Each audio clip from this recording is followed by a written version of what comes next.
Hello and welcome to the detailed explanation of Act 3, Scene 3 of Julius Caesar.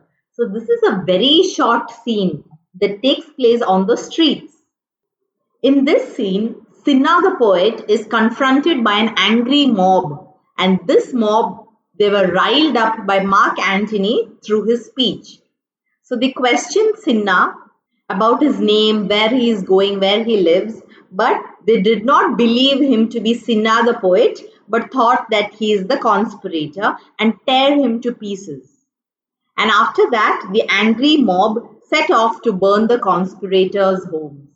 That is a gist of what happens in this scene. Now let's go into the line by line explanation.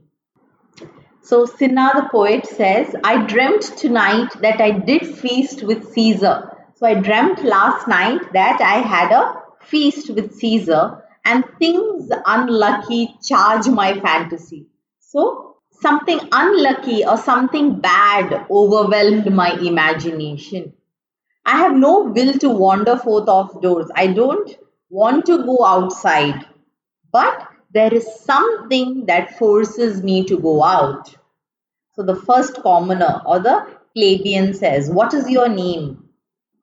The second commoner says, where are you going? The third commoner says, where do you dwell? Means where do you live? The fourth asks, are you a married man or a bachelor? The second commoner says, answer every man directly. And the first commoner says, and briefly. And the fourth says, wisely. And the third commoner says, and truly, you were best. So he says, answer truly, because if you know what is best for you, you will answer truly. So Cinna says, what is my name? Where am I going? Where do I live? Am I a married man or a bachelor? Then answer every man directly and briefly, not explain a lot.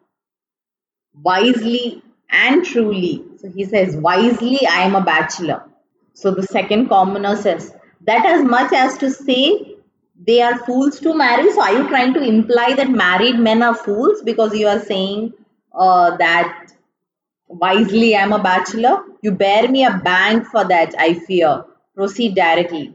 So he says, you will get a good beating from me for saying that. I fear I'm going to do that to you. Now, without any delay, just answer everything directly. So Cinna says, directly, I'm going to Caesar's funeral. So the first plebeian asks, are you going as a friend or as an enemy? So Cinna says, as a friend. So the second plebeian is, that matter is answered directly. Okay, that you have answered directly. Now let's go to the next one. For your dwelling, briefly. So tell us where you live.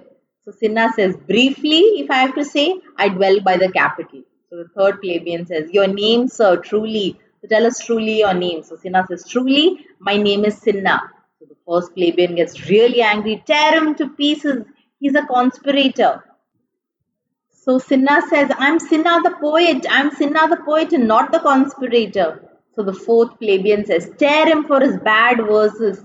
Tear him for his bad verses. So if it is like that, tear him because he makes really bad poems or verses.